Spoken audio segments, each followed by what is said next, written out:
Esta clase de esta semana vamos a ver, ¿no es cierto?, cómo principalmente algunas hormonas van a estar ayudando a gatillar algunos procesos de la sexualidad, como van a ser la producción de gametos y cambios físicos relacionados con la fertilidad.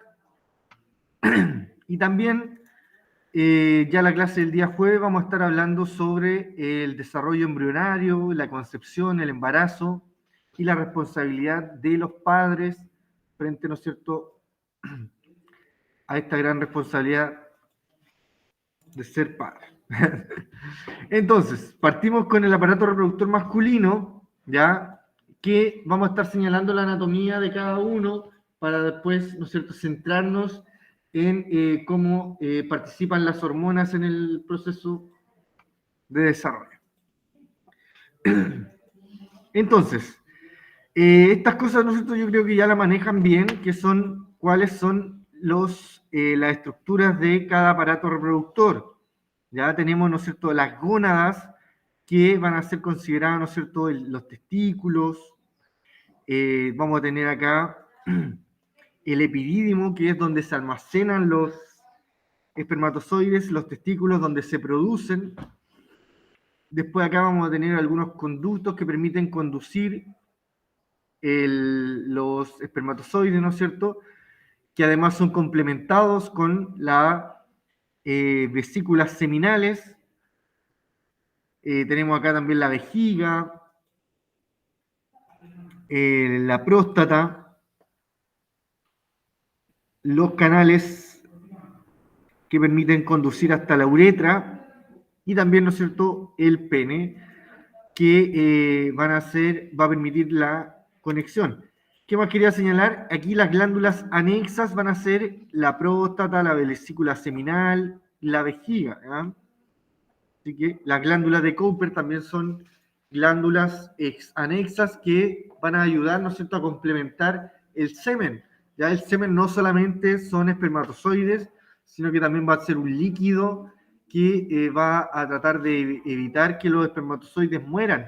¿Ya? Por lo tanto, van a tener alimento para los espermatozoides y sobre todo van a tener algo que le va a estar regulando el pH de la vagina de la mujer.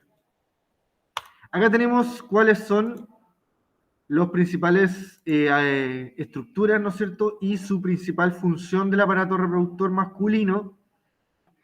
Habíamos señalado que los testículos es la encargada de producir a los espermatozoides y también se producen ahí hormonas sexuales de los hombres, ¿no es cierto? Epidídimo se ubica sobre los testículos y ahí se realiza la maduración de los espermatozoides. Luego tenemos el conducto deferente, es el que está acá, el que sale del epidídimo, traslada los espermatozoides hacia las glándulas anexas. Tenemos la primera glándula anexa, las vesículas seminales. Participan en la formación del líquido seminal, aportan fructosa como fuente de energía, de alimento, y fabrican entre un 50 y un 60% del volumen del semen. La próstata, que también es una glándula anexa, participa en la formación también del líquido seminal, aportando con un tercio del volumen aproximadamente. Produce un líquido ligeramente alcalino, lo que le permite a los espermios tener una mayor motilidad.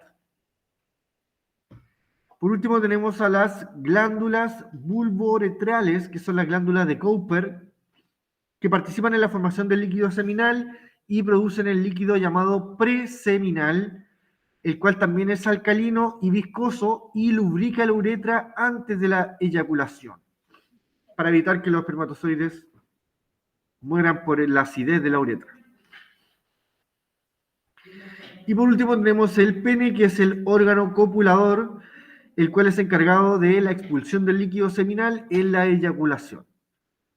En su interior se encuentra la uretra, que también participa en la función básica de la eliminación de la orina.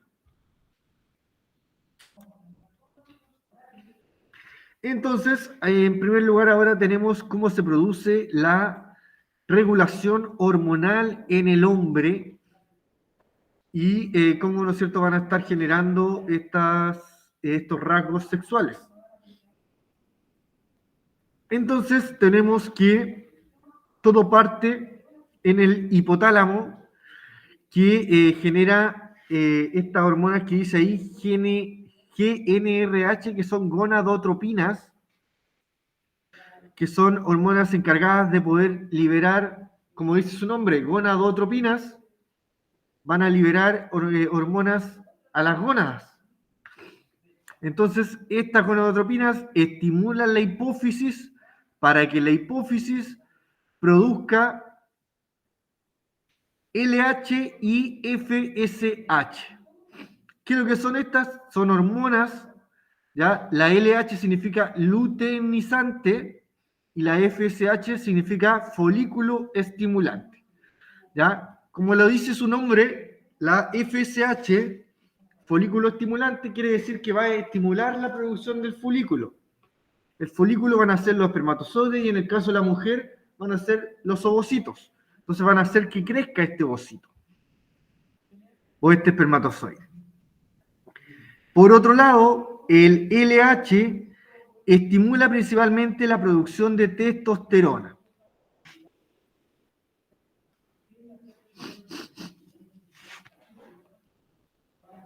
También tenemos que la FSH es la que actúa sobre las células de Sertoli, que son las células que están alrededor de los folículos que ayudan a que se maduren estos folículos.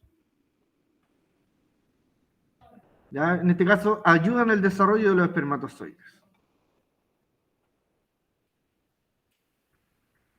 Entonces es importante que estas hormonas LH y FSH van a estar actuando al interior de los espermatozoides, o sea, del interior de los testículos para la producción de los espermatozoides.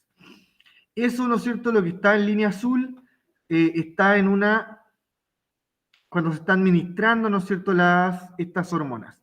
Cuando ya están de salida estas hormonas, ya la retroalimentación negativa, vamos a estar generando inhibina, que va a estar generando que la hipófisis baje, ¿no es cierto?, esta regulación hormonal. Y también la testosterona va a estar actuando sobre el hipotálamo y la hipófisis para inhibir la producción de LH. Y la inhibina producida por las células de Sertoli actúa sobre la hipófisis anterior para inhibir la producción de FSH. Ya una vez, esto sobre todo está pensado más, ¿no es cierto?, cuando ya se produce mucho de estas hormonas, viene una retroalimentación negativa que la regula, ¿no es cierto?, baja un poquito la producción.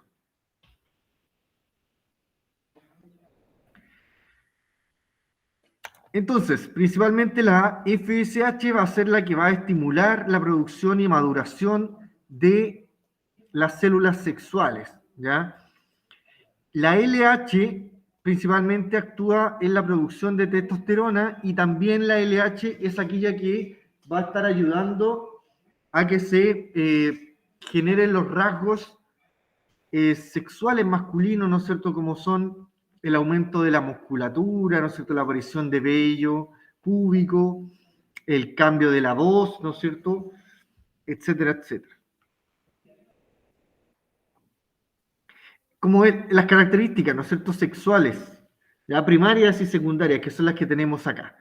El desarrollo de los órganos sexuales es iniciado por las hormonas de las adenohipófisis, que es la folículo estimulante y la LH, y mantenido también por la testosterona. La formación de gametos y el desarrollo de gonadas corresponden a los caracteres sexuales primarios. Por otro lado, los caracteres secundarios van a ser aquellos que sean más que ver con lo físico, ¿no es cierto?, con los cambios, como por ejemplo la voz,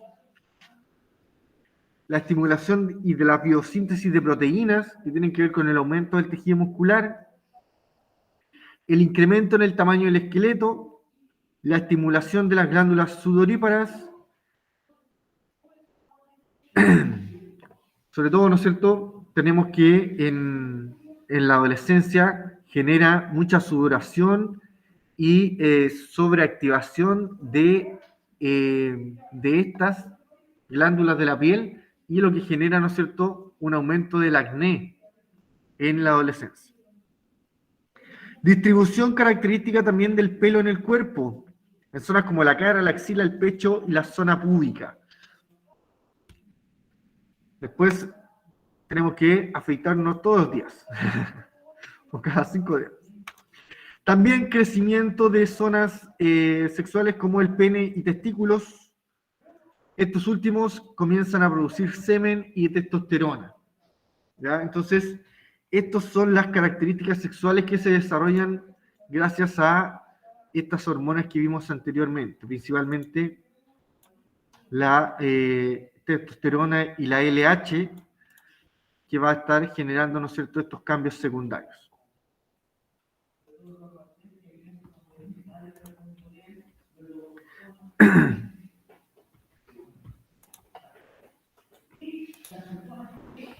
Entonces, a continuación tenemos cómo se produce la espermatogénesis en los testículos, ¿ya? ¿No es cierto? ¿Cuáles van a ser las células que van a estar influyendo en este proceso? Entonces, tenemos histología testicular. Los espermatozoides corresponden al gameto masculino que presenta la morfología y la cantidad de material genético necesario para la fecundación del ovocito 2, ¿no es cierto? ¿Cuál es la función del espermatozoide? Y acá tenemos cómo los espermatozoides van a estar madurando en los testículos y van a ser gracias a las células de Sertoli, que son las que van a estar acá alrededor de estos túbulos, ¿no es cierto?, que se muestran aquí, que contienen muchos de estos túbulos, los testículos, ya que contienen estos túbulos enrollados, que tienen esta zona transversal, ¿no es cierto?, que le hicieron un corte. Y en este lugar, como pueden ver, ¿no es cierto?, tenemos mucha acumulación de células, y hacia el interior, ¿no es cierto?, tenemos como van madurando de a poquito, ¿no es cierto?, los ovocitos, o sea, en este caso los espermatozoides. Entonces, en el interior de esta sección tenemos células de Sertoli que se encargan de dirigir la espermatogénesis. O sea, van a encargarse de ayudar en la maduración de estos espermatozoides. ¿Cómo van a estar ayudando? A través de la nutrición y del sostén mecánico, o sea, de poder sostener también esta estructura. Además, le dan protección y forman una barrera hermatotesticular. ¿Ya? Eso quiere decir que van a generar aquí, alrededor de la célula sexual que se está generando, van a generar como una barrera protectora, ¿no es cierto?, alrededor de esta célula para que vaya madurando. ¿Ya? A eso se refiere con esta barrera hematotesticular.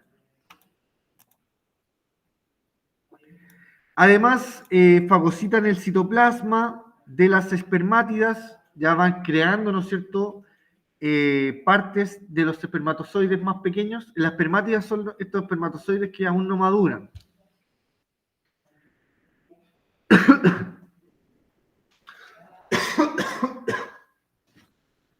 Y también secretan la hormona inhibina, la cual también está ayudando en la protección y la generación de estos espermatozoides. También tenemos acá que por fuera de de esta sección transversal, ¿no es cierto?, de estos túbulos, vamos a tener a las células de Leydig, que también participan en este proceso de maduración de los espermatozoides porque sintetizan testosterona, y habíamos señalado que la testosterona es la que se encarga también de la producción de los gametos, ¿ya? ¿Cierto? Y también es la que va a estar actuando en la retroalimentación para poder ir frenando también cuando ya se genera la producción de espermatozoides y frenando un poco su proceso. Entonces tenemos acá las células de Leydig y las células de Sertoli, que son parte de este proceso de maduración de los espermatozoides. Y aquí cuáles son sus principales actividades, ¿ya? Sus principales funciones.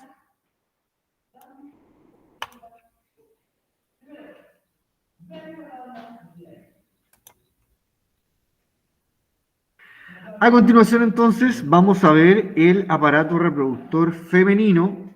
¿Ya? Al igual que el masculino, vamos a tener que ver sus componentes principales, definir sus funciones y posteriormente también vamos a estar viendo cómo se desarrolla su función hormonal, su regulación hormonal. Entonces, está formado también por gónadas que van a ser los ovarios, también van a tener oviductos, como van a ser las trompas de falopio, también van a tener el útero, la vagina y los genitales externos.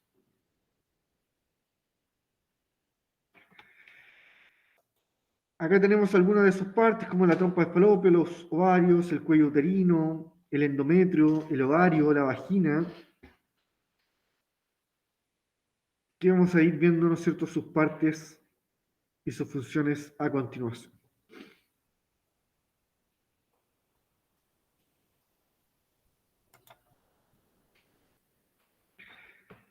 Entonces, ¿no es cierto?, estas estructuras que se encuentran en la zona media, tenemos al ovario, el cual, ¿no es cierto?, son dos encargados de producir los gametos en forma mensual, desde la menarquía hasta la menopausia, ¿no es cierto?, la primera menstruación hasta la última menstruación, y los ovarios se conectan con el útero a través de los oviductos. Los oviductos son las estructuras tubulares que atrapan al ovocito 2 luego de la ovulación y también son capaces de transportarlo hacia el útero, en donde, ¿no es cierto?, ocurre la fecundación. El útero es el órgano muscular donde ocurre la gestación. Todos los meses se prepara para alojar a un nuevo individuo. ¿Ya? Todos los meses el útero, aunque no se genere una fecundación, igual se va a estar preparando para esta. ¿Y cómo lo hace? A través del crecimiento de su pared interna, que se llama endometrio. La vagina es el conducto muscular conocido como el canal del parto, que conecta al útero con el exterior. Y por último tenemos la vulva, que es la estructura formada por los órganos genitales externos que corresponden al clítoris, los labios menores y los labios mayores.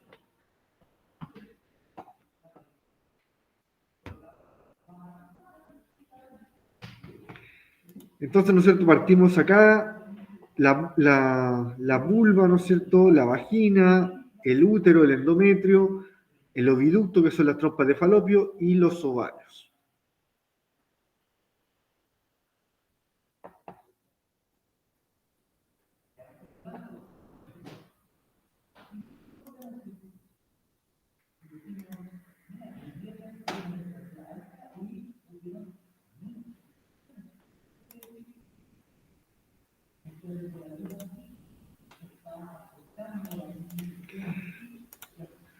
Ya, en el caso de las características, tenemos las características sexuales femeninas, tenemos, ¿no es cierto?, que vamos a estar señalando las primarias que tienen que ver con la producción de las hormonas sexuales, y que tiene que ver con el desarrollo de los órganos sexuales.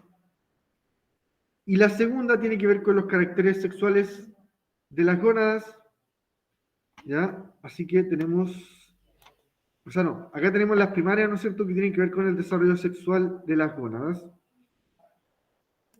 Dice, al igual que en el regulación hormonal masculina, actúan primero, ¿no es cierto?, en el hipotálamo, en donde se van a estar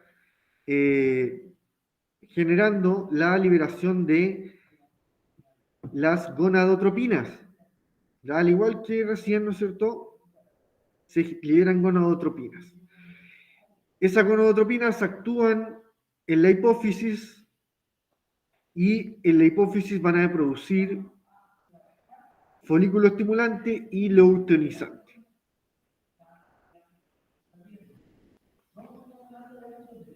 Que van a permitir, ¿no es cierto?, como dice acá, el inicio del desarrollo de los órganos sexuales, el cual también va a estar siendo mantenido por los estrógenos, que también son hormonas sexuales.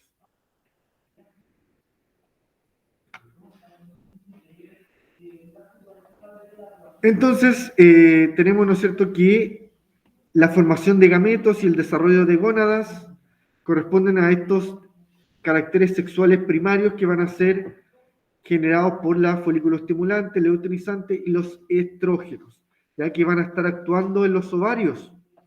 En los ovarios vamos a tener que a medida, o sea, en cada ovario vamos a tener muchos ovocitos que están madurando, ¿ya?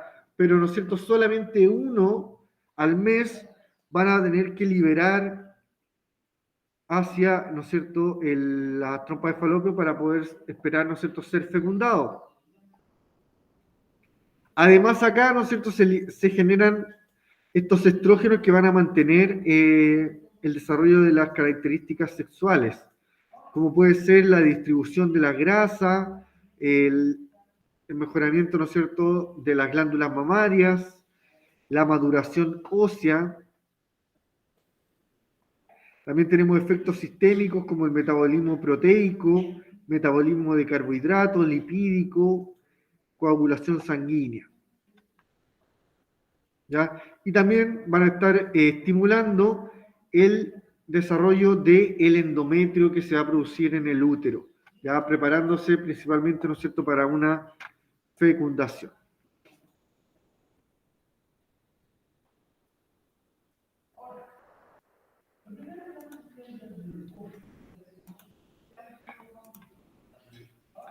Entonces, ¿cuáles son las características sexuales secundarias? Las características que tienen que ver más con el físico, con los cambios que tiene la mujer en el periodo, ¿no es cierto?, de maduración de sus células, o sea, de sus órganos sexuales. Uno de los primeros cambios es su ensanchamiento de caderas, también desarrollo de glándulas mamarias, que en los genitales aumentan de tamaño, y depósito de grasa, especialmente en glúteos y muslos. Cierre de los cartílagos de crecimiento y también crecimiento en vellos, en axilas y zonas púbicas.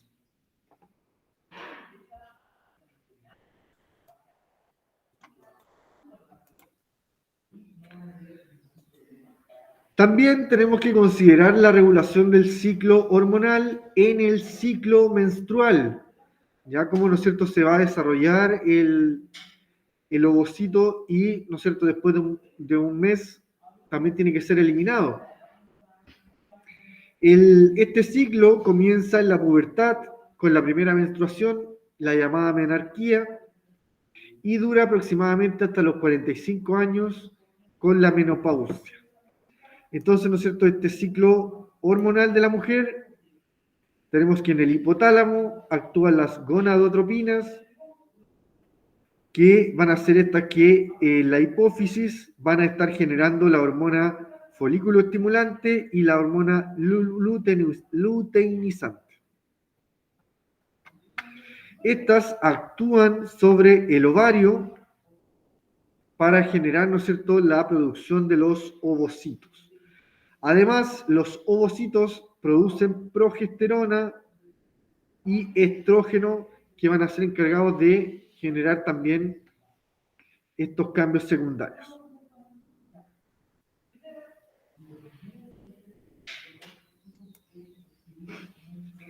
También tenemos que estas hormonas, ¿ya? La folículo estimulante y la luteinizante van a estar participando en el desarrollo del ciclo menstrual. ¿Cierto? El ciclo menstrual es parte, ¿no es cierto?, en donde se va a estar liberando un ovocito mensualmente para esperar la ovulación, ¿no es cierto?, esperar ser fecundado y generar un embarazo.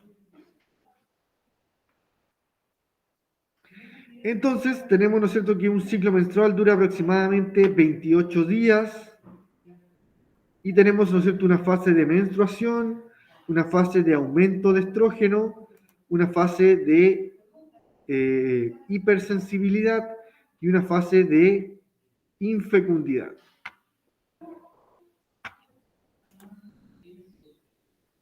En los primeros días, en la primera fase de menstruación, ¿no es cierto?, tenemos que ya está, ¿no es cierto?, terminando un proceso, pero iniciándose uno nuevo. Ya, por lo tanto, se puede estar generando también la fase preovulatoria, cuando recién se esté generando un nuevo ovocito, y el cual tiene aproximadamente una duración de entre 12 a 14 días, hasta que se genere la ovulación. Esta fase ovulatoria, ya también previa a esta, es proliferativa. ¿Por qué es proliferativa? Porque van a haber mucha proliferación de células. ¿Dónde va a existir mucha proliferación de células? En el útero. ¿Ya?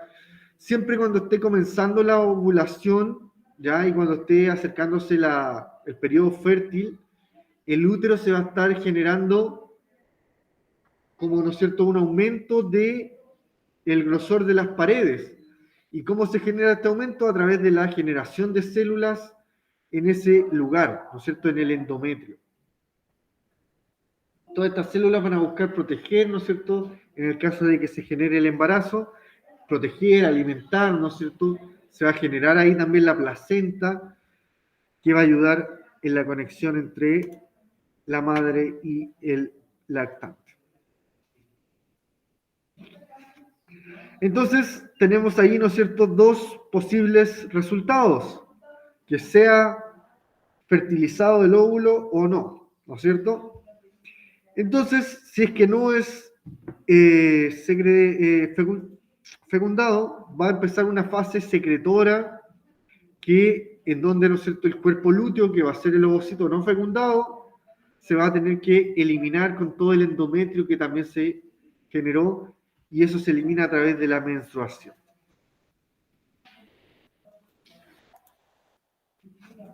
Acá tenemos cómo van a estar influyendo principalmente las hormonas. Entonces, en el ciclo menstrual, que acá está dado el ciclo, ¿ya?, y esta línea que está aquí vertical es el periodo de ovulación. Entonces, en los primeros días, las hormonas luteinizante y folículo estimulante están en una media que permiten principalmente la maduración del ovocito, hasta cuando ya es liberado. Cuando es liberado, se genera un aumento de estas hormonas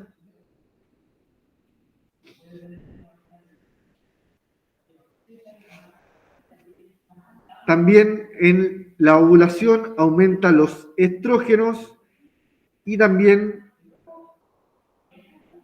comienza, ¿no es cierto?, la ovulación. La fase proliferativa es esta fase, ¿no es cierto?, cuando comienza el desarrollo del endometrio. Ya en la última imagen,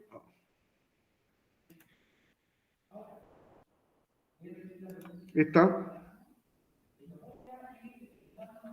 última imagen de acá muestra cómo va engrosando la pared del útero, ¿ya? y principalmente el aumento de estas hormonas, la luteinizante, la folículo estimulante y los estrógenos permiten el aumento también del grosor del endometrio, el cual, ¿no es cierto?, se mantiene hasta la fase secretora.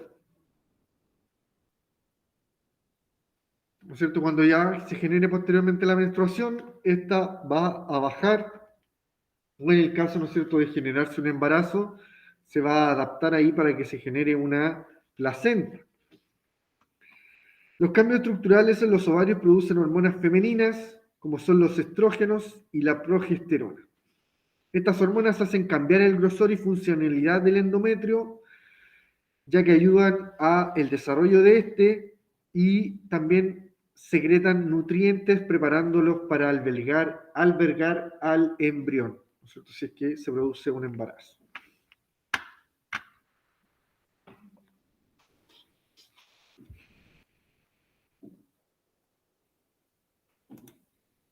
Entonces, importante, chiquillos, en el hipotálamo se producen las gonadotropinas que permiten que se generen la LH y la FSH en la hipófisis. Estas actúan en los ovarios y van a producir estrógenos y progesterona, ¿ya? Entonces, estas van a ir aumentando principalmente en el periodo de ovulación para generar las condiciones adecuadas en un posible embarazo, ¿no es cierto? Aumento del endometrio. Si no resulta, se preocupan de la secreción también en la menstruación.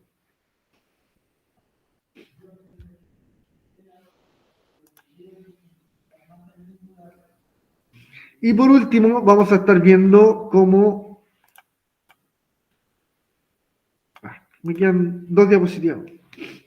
Cómo se producen los ovocitos, ¿ya? Estos ovocitos son los gametos femeninos que presentan la morfología y la cantidad de material genético necesario para la formación de un cigoto, cuando existe fecundación, o sea, cuando se une con un espermatozoide. Siempre cuando hablemos de ovocito es porque aún no se fecunda, ¿ya? Aún no se une con el espermatozoide.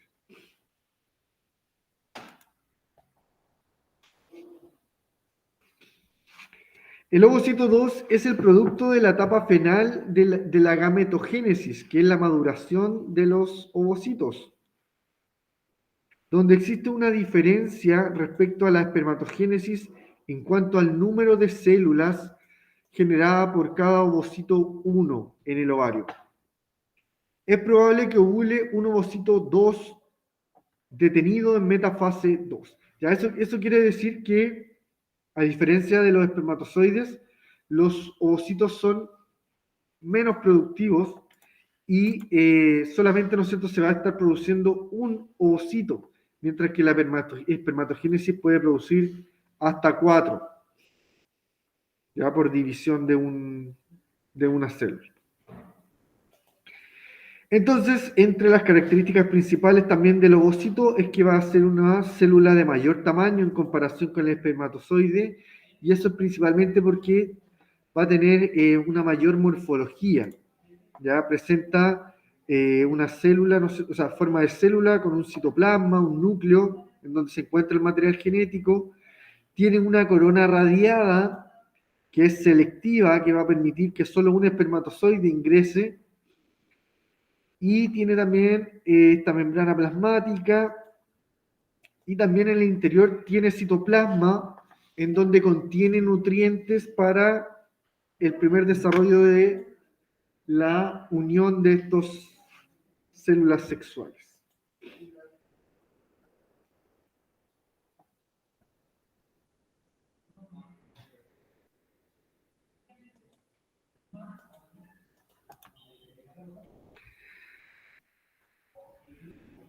Entonces, para terminar, tenemos este último mapa conceptual, ¿ya?, que va a resumir un poquito lo que hablamos hoy día y la importancia de las hormonas en la regulación y desarrollo de la sexualidad tanto masculina como femenina.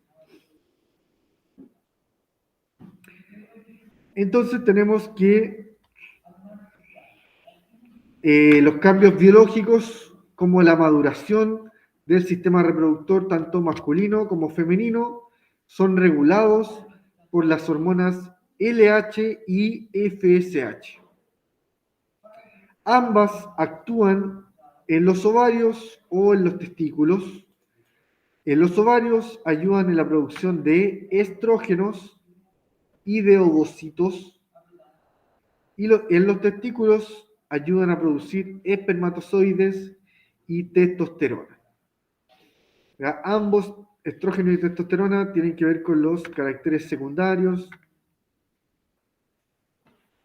y también tienen que ver con la retroalimentación negativa, que van a estar regulando también estos procesos.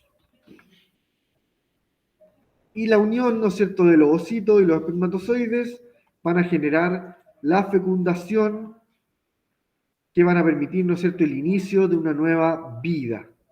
Y esta nueva vida requiere, ¿no es cierto?, una maternidad y una paternidad responsable, ¿ya? No solamente desde el punto de vista económico, sino que desde el punto de vista biológico también tenemos que conocer esta responsabilidad de la generación de una nueva vida, ¿ya? Eso es lo que vamos a estar hablando en la próxima clase, chiquillos, de cómo se genera una nueva vida desde el día 1 hasta el parto y, ¿no es cierto?, cómo la importancia de esta gran responsabilidad, ¿no es cierto?, incluyendo la lactancia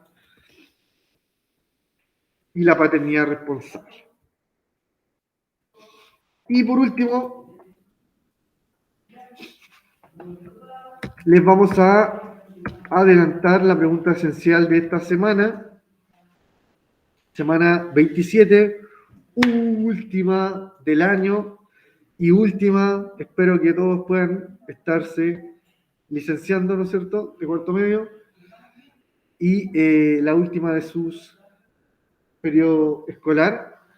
Tenemos que indicar las características biológicas de la concepción y del desarrollo embrionario durante el embarazo.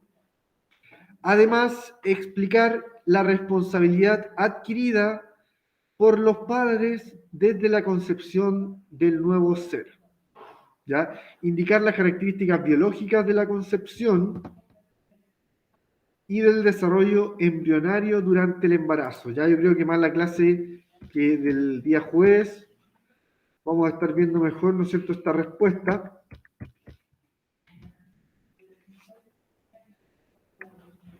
Y explicar la responsabilidad adquirida por los padres desde la concepción de un nuevo ser.